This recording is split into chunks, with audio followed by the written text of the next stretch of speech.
esta situación.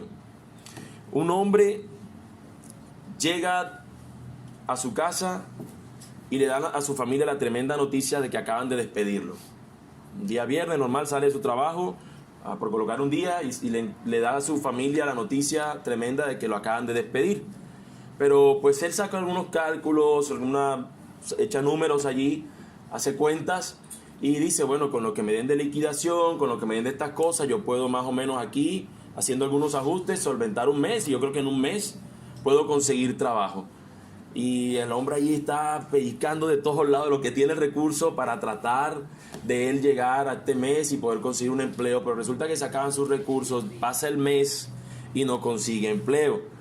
Se dispone entonces a ver qué manera hace y empieza este hombre a buscar, a llamar a sus contactos, amigos, compañeros de la universidad que tenía hace mucho tiempo que no los veía, mueve todos sus contactos, sus influencias para ver quién lo puede conectar nuevamente, pero nada. No logra conseguir empleo y en eso se le va otro mes y las deudas se le van acumulando, las situaciones financieras, sus demandas, lo que tiene que pagar, y el hombre empieza a impacientarse, empieza a desesperarse, empieza a ver qué hace, y entonces de esa manera él busca como una manera de sostenerse, vende esta cosita acá, consigue un producto y empieza a venderlo, sin embargo sigue metiendo sus hojas de vida y nada que consigue empleo, y en eso van 3 meses, las deudas acumulándose, su familia demandando cosas, es el único que trabaja, tiene una esposa, tiene 2 hijos.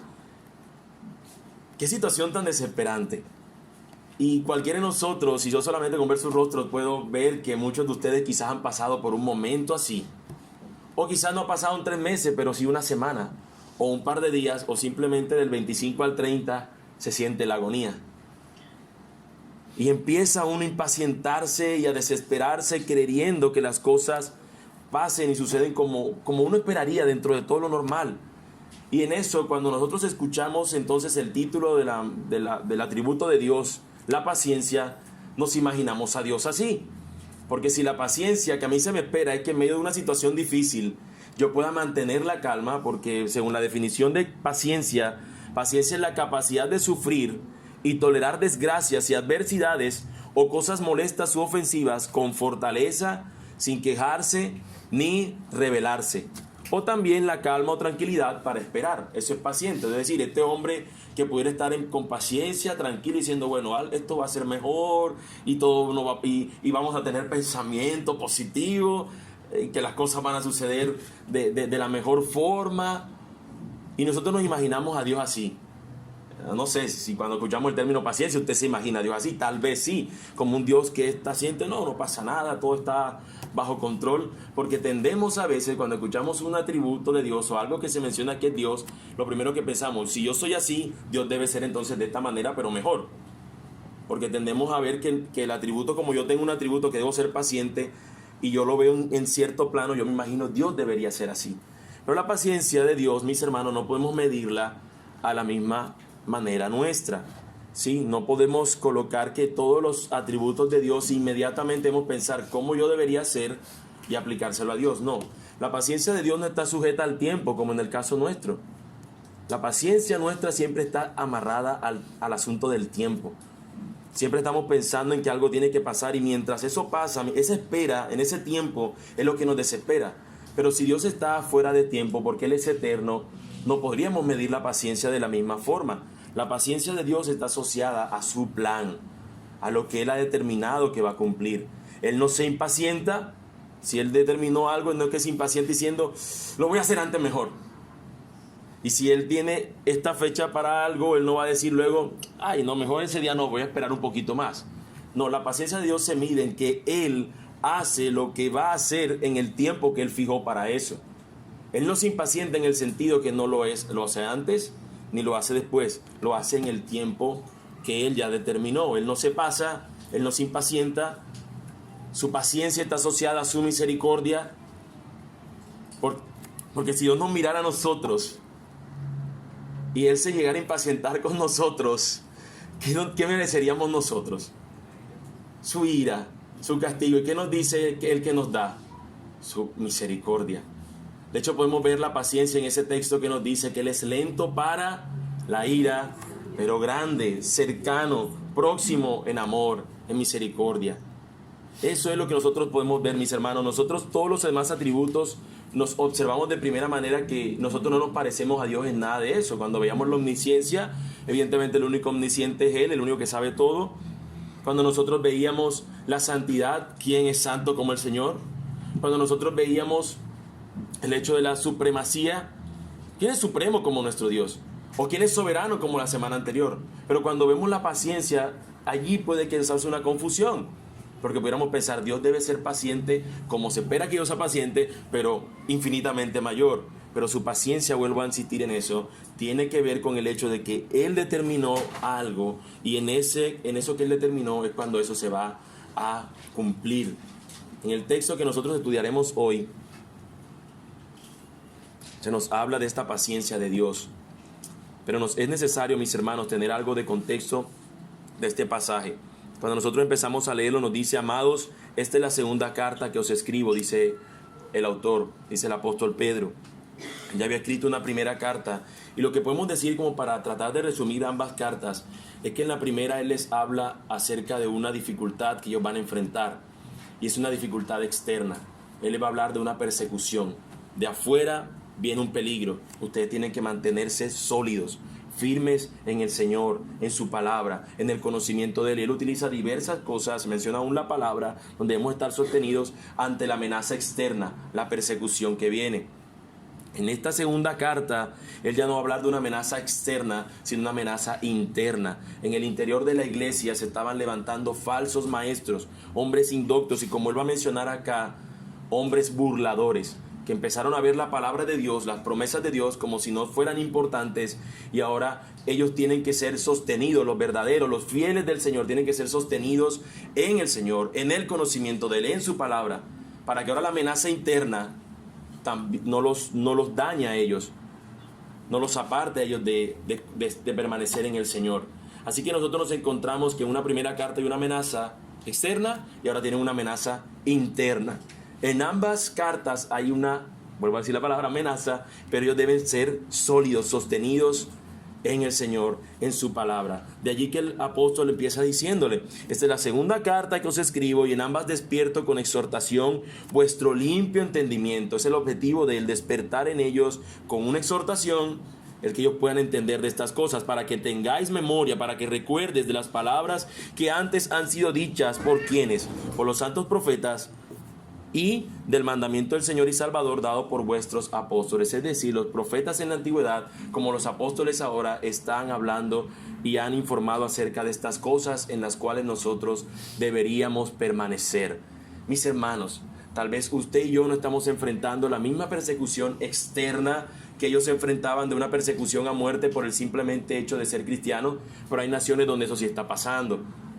Y son hermanos también. En el caso nuestro gozamos de una libertad religiosa que nos permite a nosotros no tener una persecución de ese tipo a muerte, pero tal vez tenemos una persecución intelectual o otro tipo de persecución.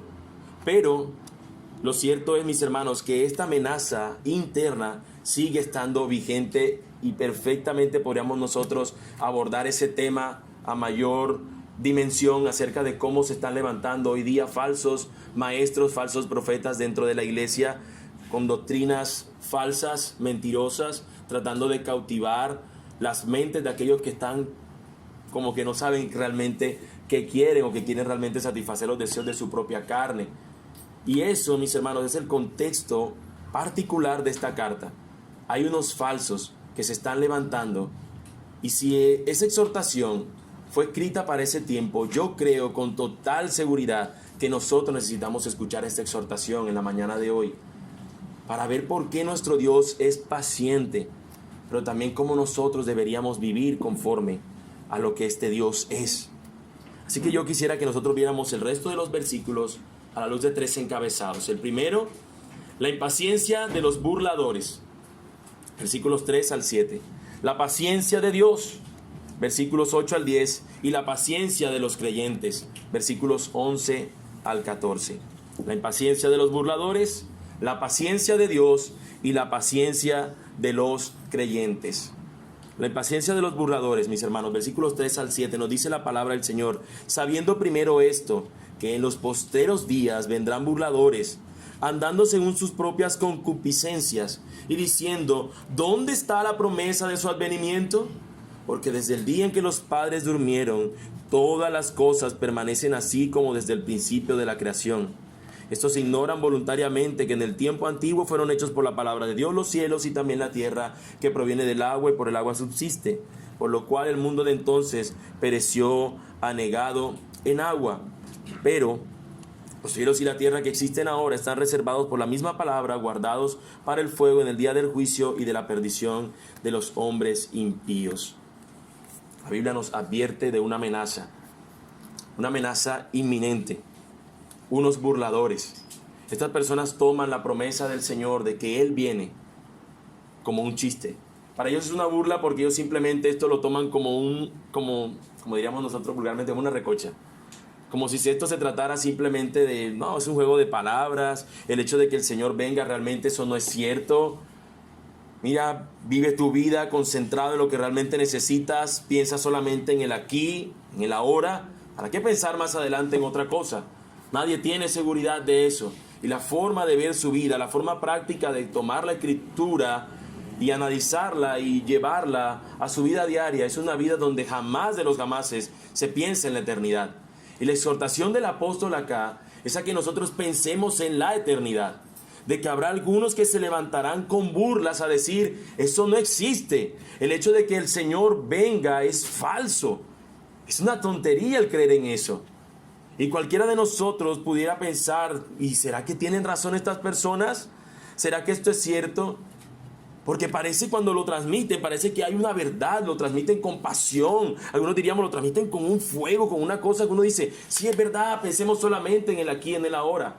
Pero sabes, la motivación detrás de esto no es una motivación santa, no es una motivación espiritual. La Escritura nos dice que su motivación es su propia concupiscencia. Según sus propias concupiscencias. Y algunos dicen: ¿qué es eso? ¿Cómo se come concupiscencia? ¿Qué significa eso? Bueno, podamos decirlo simplemente que la concupiscencia es la naturaleza pecaminosa, la naturaleza carnal, los malos deseos que están en nosotros mismos, nuestra propia carne. Así que estas personas lo que están haciendo es que esta intención de burlarse del advenimiento, de la segunda venida de Cristo, es porque su propia carne les lleva a eso. Y tiene sentido, mis hermanos, porque yo les pregunto: ¿cuándo fue la última vez que ustedes y yo pensamos en la vida eterna? Cuando no pensamos en ello, para preguntarlo mejor, cuando tú no pensaste en la vida eterna, ¿en qué estabas pensando? ¿En la vida dónde? ¿Allá o aquí?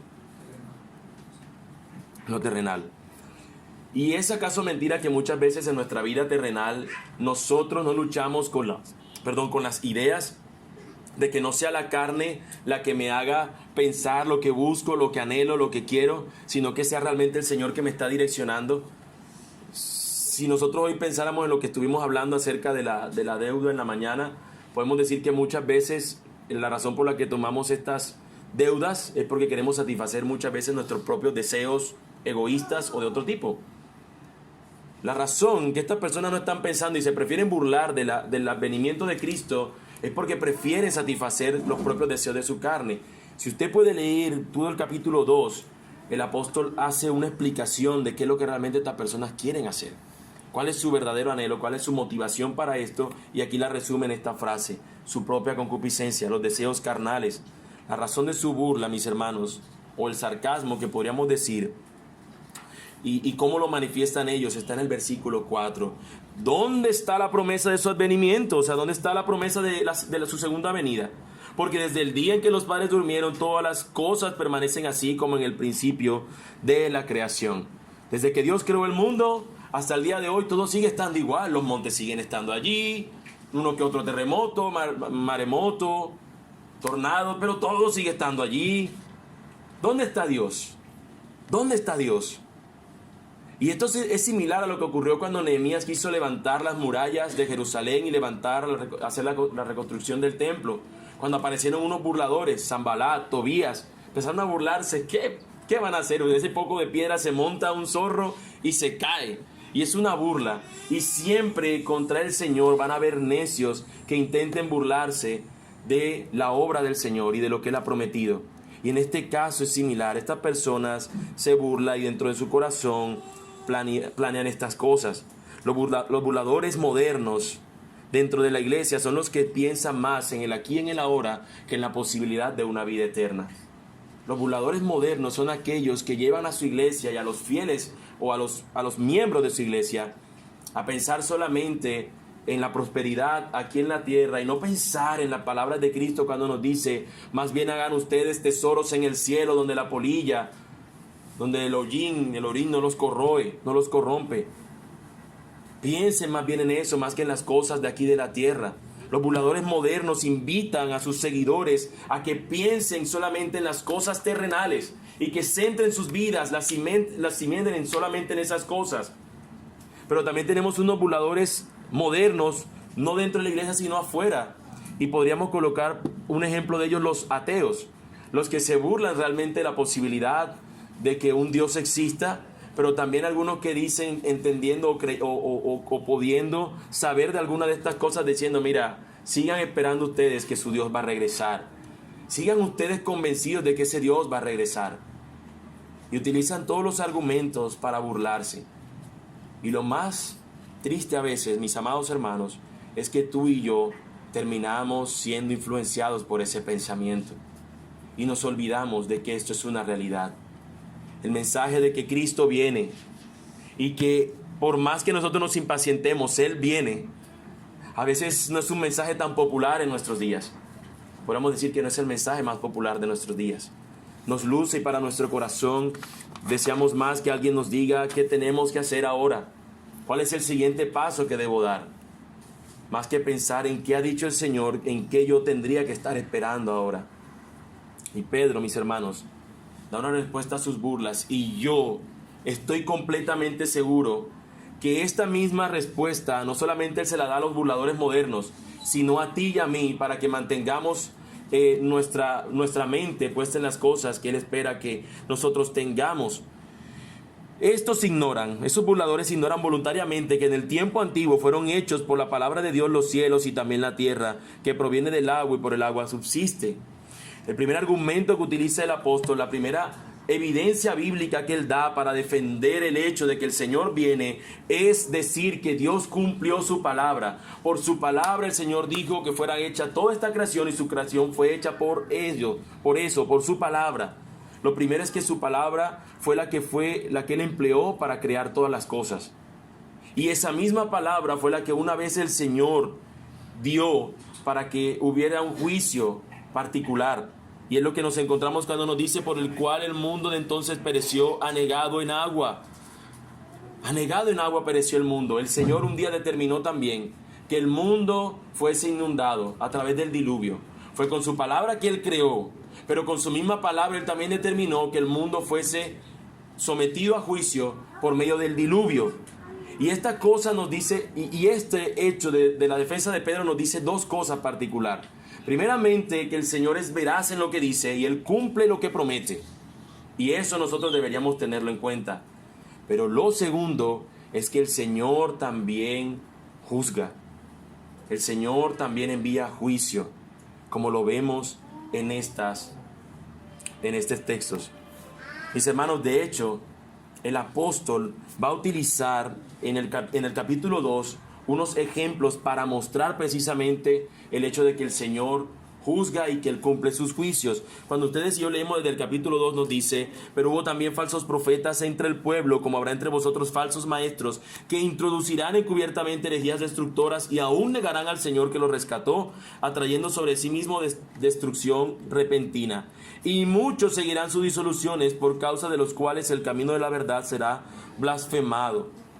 Ahora, miren los ejemplos. Porque si Dios no perdonó, versículo 4, a los ángeles que pecaron, sino que arrojándolos al infierno los entregó a prisiones de oscuridad para ser reservados al juicio. Ese es el primer ejemplo. Segundo ejemplo: y si no perdonó al mundo antiguo, sino que guardó a Noé, pregonero de justicia, con otras 7 personas, trayendo el diluvio sobre el mundo de los impíos. Segundo ejemplo. Y el tercero: y si condenó por destrucción a las ciudades de Sodoma y de Gomorra, reduciéndolas a ceniza y poniéndolas de ejemplo a los que habían de vivir impíamente, y libró al justo Lot abrumado por la nefanda conducta de los malvados. 3 ejemplos utiliza el autor para mostrar el siguiente punto. Aunque se levanten malvados, aunque haya falsos profetas, falsos maestros, el Señor ha prometido un día un juicio. Y hay ejemplos en la Escritura que nos muestran esas cosas. Por soberanía del Señor en el texto, providencia del Señor en el texto que leíamos en la lectura consecutiva en Mateo, nos encontramos con las palabras de Jesús hablando de un juicio y utilizando el ejemplo de Sodoma, donde dice, mira, Sodoma, el castigo que recibió Sodoma es más bueno, estoy parafraseando, es más bueno que el que recibirán estas ciudades que viéndome a mí no creyeron. Mis hermanos, el juicio es veraz. Así como el Señor ha prometido que Él vendrá, también ha prometido que un juicio vendrá junto con su segunda venida, junto con su retorno. Ahí no lo vemos en el versículo 7, pero los cielos y la tierra que existen ahora están reservados por la misma palabra, guardados para el fuego, en el día del juicio y de la perdición de los hombres impíos. Este texto lo ampliaremos más adelante cuando lo juntemos con los otros textos que nos dan mayor amplitud de estas cosas. Pero lo que podemos decir, mis hermanos, es que estas personas se están burlando diciendo, ¿por qué Jesús no viene ya? Nos recuerda esto al Salmo 42, cuando el salmista está diciendo que él, alma mía, recuerda al Señor como el siervo brama por las corrientes de las aguas. Señor, yo te necesito porque mientras yo pienso en ti, hay unos que están diciendo, ¿dónde está tu Dios? Nuestra respuesta debe ser la misma del salmista en esos momentos particulares, la misma que nos invita Pedro a tener en esta ocasión. Confiar en que Dios tiene un plan en medio de todo. Confiar en que el Señor es paciente para llevar a cabo su plan. Y allí nuestro segundo encabezado, la paciencia de Dios. Versículos 8 al versículo 10. Mas, oh amados, no ignoréis esto, que para con el Señor un día es como 1000 años, y 1000 años como un día. El Señor no retarda su promesa, según algunos la tienen por tardanza, sino que es paciente para con nosotros, no queriendo que ninguno perezca, sino que todos procedan al arrepentimiento. Pero el día del Señor vendrá como ladrón en la noche, en el cual los cielos pasarán con gran estruendo, y los elementos ardiendo serán deshechos, y la tierra y las obras que en ella hay serán quemadas. Vuelvo a insistir en esto, mis hermanos. No podemos confundir la paciencia que se nos pide a nosotros, de la que en ocasiones carecemos, sí, porque a veces carecemos de paciencia. Una fila en un banco, por ejemplo, cuando nos toca hacerla, o cuando vamos a hacer mercado y no sé por qué extraña razón todo ese día la gente hace mercado el mismo día y estás tú ahí con tu carrito esperando desesperado. Y nosotros pensamos que Dios, en su paciencia, Dios simplemente, no sé, estará como muy tranquilo en el cielo, todo está bajo control, aquí todo no se cae, o como ordenando las cosas.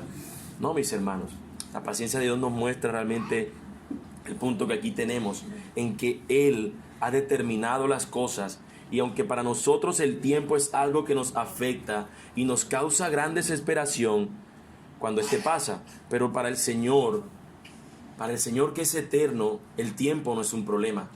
Él es eterno, y esto se ve claramente cuando el versículo 8 nos dice, mas, oh amado, no ignoréis esto, que para con el Señor un día es como 1000 años, y 1000 años es como un día. Para el Señor el tiempo no es un problema. Para ti, para mí sí.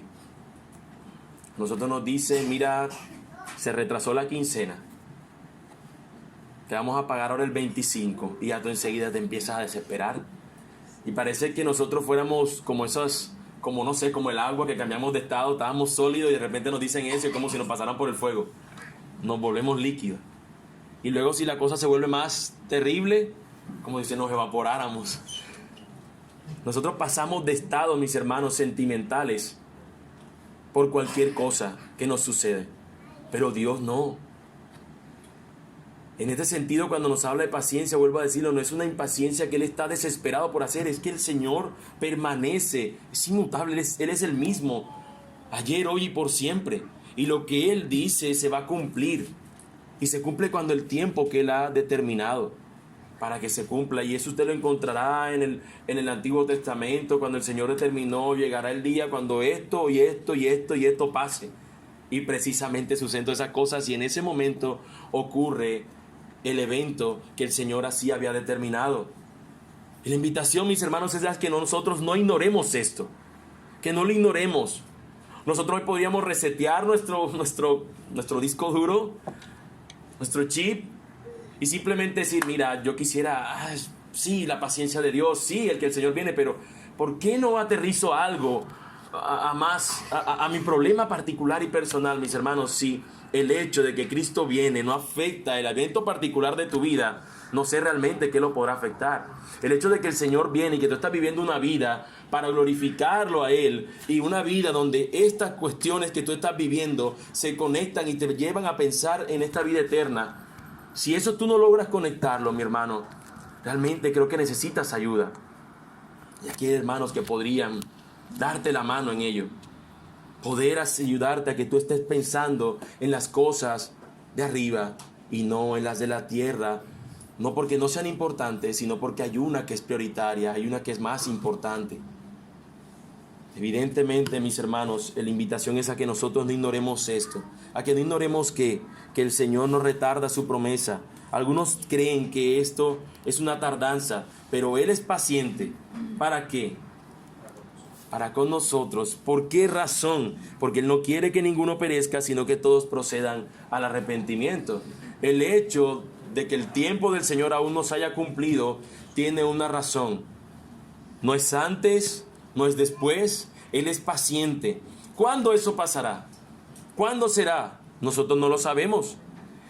Y lo cierto es, mis hermanos, que cuando tú escuches que alguien dijo el 23 de diciembre del 2012, lo dice el calendario maya, se acabará el mundo, mentiras, patrañas.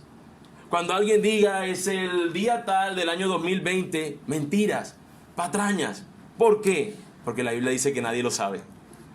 ¿Cómo es que de pronto apareció uno que sí lo sabe? ¿Por qué?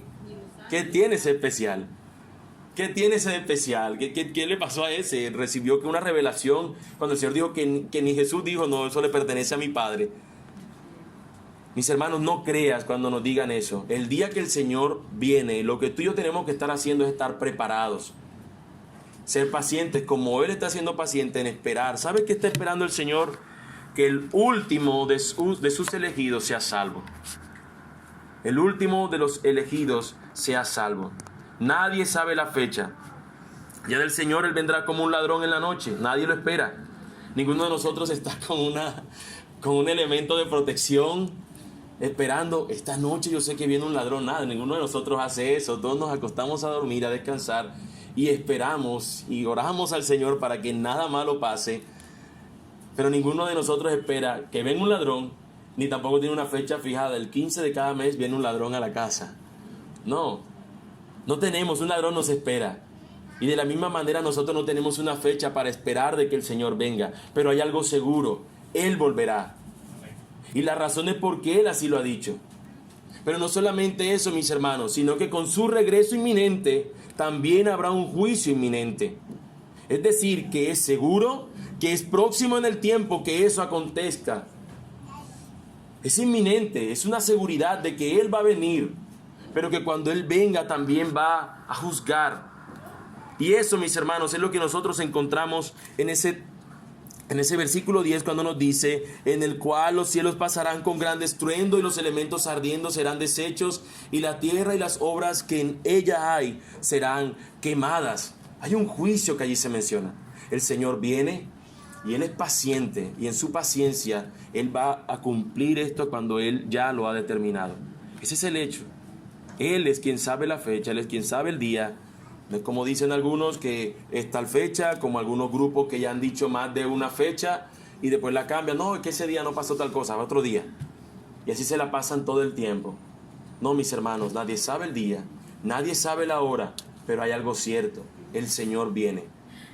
Y yo te pregunto entonces, mi amado hermano, si tú sabes que hay unos burladores que se burlan de estas cosas, y tú dices, mira, yo sé que yo no debo ser como este burlador, pero luego ahora tú ves que el Señor es paciente para llevar a cabo su plan y en la fecha que Él determina, ¿qué tú estás haciendo? ¿Qué estamos haciendo tú y yo en medio de que el Señor viene? Entre tanto y el Señor regresa, ¿qué estamos haciendo nosotros? ¿Recordarán ustedes aquella parábola que dice que el Señor le dio a cada uno de unos hombres algo, unos talentos, menciona allí de manera especial y se fue? Si pudiéramos utilizar esa parábola como una ilustración. El Señor nos dejó aquí a nosotros, estamos aquí, somos sus hijos. ¿Qué estamos haciendo nosotros? ¿Cómo estamos viviendo nuestras vidas? Entre tanto que nuestro Señor regresa. Mis hermanos, si tú no tienes una respuesta concreta acerca de estas cosas, entonces este tercer encabezado es importante para ti y para mí, porque se nos invita a nosotros a ser pacientes, como el Señor lo es. Y allí nuestro tercer encabezado, la paciencia de los creyentes, versículo 11 al 14. Puesto que todas estas cosas han de ser deshechas, ¿cómo no debéis vosotros andar en santa y piadosa manera de vivir? Mis hermanos, estas cosas, lo que ha de venir, son ciertas. Que el Señor viene es cierto. Que viene un juicio con Él es cierto. Y la pregunta, aunque aquí es una admiración, pregunto, ¿cómo nosotros hemos de vivir? ¿Cómo no debemos nosotros vivir de una manera santa y piadosa ante Dios? ¿Cómo no vivir si Él regresa? Mis hermanos, el versículo siguiente nos da más énfasis, esperándonos y apresurándonos para la venida del día de Dios. Nosotros debemos vivir como si el Señor regresara hoy. Como si el Señor viniera hoy. Como si al final del día de pronto yo amanezco y estoy en otro lugar. Estoy con Él en la eternidad. Como si hoy se acabase esta tierra. Y yo sé, mis hermanos, y el que está hablando aquí al frente no hace eso normalmente, porque es algo que tiende a olvidarse en nosotros. Pero como nosotros, se nos invita aquí, es lo que nosotros deberíamos estar pensando y haciendo, a ser pacientes, a tener siempre estas cosas. Y aquí no nos está hablando de que vamos a hacer estas obras para ganarnos su favor y luego que Él nos tenga en cuenta y nos salve. No está hablando de eso, está hablando de aquellos que siendo salvos están obrando porque ellos están esperando que su Señor viene por ellos en algún momento. En estos días, una cuñada vino de Estados Unidos, ayer o antier, no recuerdo bien, y desde hace más o menos 25 días, una otra cuñada, una hermana, empezó por un grupo en WhatsApp que se tiene, empezó 25 días para que estés acá en Colombia. Ya llevaba 6 meses, cumplió de estar en Estados Unidos. 25 días. Al día siguiente, 24. Y así 15 días. 10 días. 5 días. Un día. ¡Ah, genial! Mañana está aquí con nosotros. ¡Qué bueno! ¡Qué celebración! No, llegó. Llegó. Pero el punto es, mis hermanos, por más que ella sea valiosa porque es un miembro de la familia, por más que nos alegramos de que esté acá entre nosotros, mis hermanos, ella no es nuestro Señor. Y yo no lo digo por mi familia, sino porque a veces nosotros también nos pasaba igual. Yo cuando era niño siempre deseaba tener un familiar en los Estados Unidos, que viniera siempre en diciembre y me trajera un regalo. Sí, yo sé, soy egoísta tal vez, pero no tenía ninguno. Y nosotros a veces esperamos más de las personas, mis hermanos. Pero ¿cuándo fue la última vez que tú te sentaste, cuando orabas y dijiste, Señor, ¿cuándo tú volverás? ¿Cuándo tú regresarás? ¿Falta cuánto para que regreses? Ven, Señor Jesús. ¿Cuándo fue ese día? ¿Cuándo es el día? ¿Cuándo nosotros nos sentamos y dijimos, Señor, aguardo con paciencia, aguardo con mi vida, Señor, de que tú vengas, de que tú te manifiestes, de que tú, Señor, vuelvas, te presentes, Señor, y muestres que todo lo que tú has dicho es verdad? Que hagas, Señor, evidente de que tú eres real a aquellos que no creen, y que en tu misericordia puedas salvar a aquellos que aún estaban reacios a creer, para que cuando llegue ese día, Señor, no puedan ellos ya encontrar salvación. ¿Cuándo nosotros hemos pensado en esas cosas, mis hermanos? Casi muy poco, casi nunca esos pensamientos vienen a nuestra mente. Seguimos pensando como esos burladores, en el aquí y en el ahora. Y somos fáciles para acusar a otros diciéndole, mira lo que hacen. Pero nosotros muchas veces vivimos como si no tuviéramos un Dios al cual nosotros adorar, al cual nosotros confiar, de que a pesar del sufrimiento en este mundo, en esta tierra, nosotros estaremos por la eternidad, como lo cantábamos, en una ciudad eterna. Nosotros, dice el versículo 13, y me encanta porque Pedro da la seguridad que es lo que nosotros esperábamos. Pero nosotros esperamos, según sus promesas, cielos nuevos y tierra nueva, en los cuales mora la justicia, como cantábamos hoy.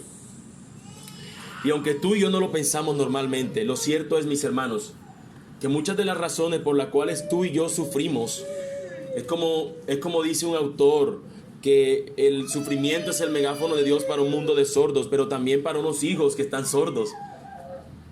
El sufrimiento muchas veces llega a su vida para recordarnos que el Señor es Señor y que nosotros algún día ese sufrimiento acabará. Mis hermanos, nosotros pudiéramos pensar de esta forma, y es como cuando un pez es sacado del agua y que mientras está en la tierra, él empieza a sufrir y empieza a quejarse porque busca realmente volver a su hábitat. Nosotros muchas veces, sin saberlo, lo que anhelamos realmente es estar eternamente con el Señor. Vemos el mundo a nuestro alrededor y hay sufrimiento, porque este mundo no es nuestro hogar. Nuestro hogar es el cielo nuevo, la tierra nueva, es el lugar eterno con nuestro Dios. Y esa es la promesa que este texto nos dice. Eso es real, es una verdad. El Señor inminentemente volverá. Pero también este texto nos hace pensar en algo, y es que el juicio del Señor vendrá y es también una realidad. Y si conectamos todos los momentos, todos los versículos anteriores donde se nos habla de este evento, cuando nos dice que los elementos del cielo serán destruidos, donde el fuego será lo que consumirá todas estas cosas, y ahora vendrá una tierra nueva, un cielo nuevo, normalmente se interpretan estas cosas de acuerdo a, podríamos decir, al pensamiento particular al que la persona tenga. Existen muchas opiniones al respecto, existen muchas creencias que las personas han determinado acerca de esto. En algunos lugares, algunas personas piensan que literalmente los elementos del cielo, la tierra, totalmente será consumida. Otros piensan más bien que se trata de algo como en el diluvio, que va a haber simplemente una limpieza, una purificación, y que ahora simplemente esta tierra nueva, este cielo nuevo donde el Señor está reinando y con él sus hijos. Y de esas dos existen variedades y muchas otras opciones, pero yo no quisiera que usted hoy, y yo tampoco, pusiéramos a pensar en las diferentes escuelas de pensamiento acerca de eso, y que simplemente, y no por una intención reduccionista, sino para pensar en realmente lo que todas estas posiciones concretan, y es que el Señor viene y que hay un juicio. Todas dicen exactamente lo mismo: el Señor viene, y el Señor, el día que venga, habrá un juicio. Pero nosotros podemos entonces preguntarnos, ¿qué hacemos mientras eso va a ocurrir? ¿Qué hacemos mientras el Señor viene? La respuesta a la pregunta que hicimos al principio, ¿qué deberíamos hacer nosotros?, la encontramos en el versículo 14. Por lo cual, oh amados, estando en espera de estas cosas, procurad con diligencia ser hallados por Él sin mancha e irreprensibles, en paz. Y alguno de nosotros dirá y se sentará y pensará: bueno, ¿y cómo hago para esperar si yo trabajo de lunes a sábado? ¿Qué haré para esperar si yo trabajo turno doble o trabajo de tal manera? Pues bueno, en eso que estás haciendo, glorifica al Señor en lo que estás haciendo. Vive tu vida de manera que le glorifiques. Vive tu vida en una constante pensamiento de que a veces nosotros pecamos, pero tenemos al Señor que es fiel y justo para perdonarnos. Vivamos pensando siempre en nuestro Señor. Busquemos de manera ferviente con todo nuestro ser diligentes en estas cosas. El autor, cuando habla de esto y empieza en esta carta a hablar de esta amenaza interna, él empieza diciendo de que nosotros hemos sido invitados a participar de la naturaleza divina. Dios, que es Dios, que es divino, Él tiene una naturaleza y nosotros somos invitados a participar de ellas. Nos menciona una serie de cosas que nosotros deberíamos considerar.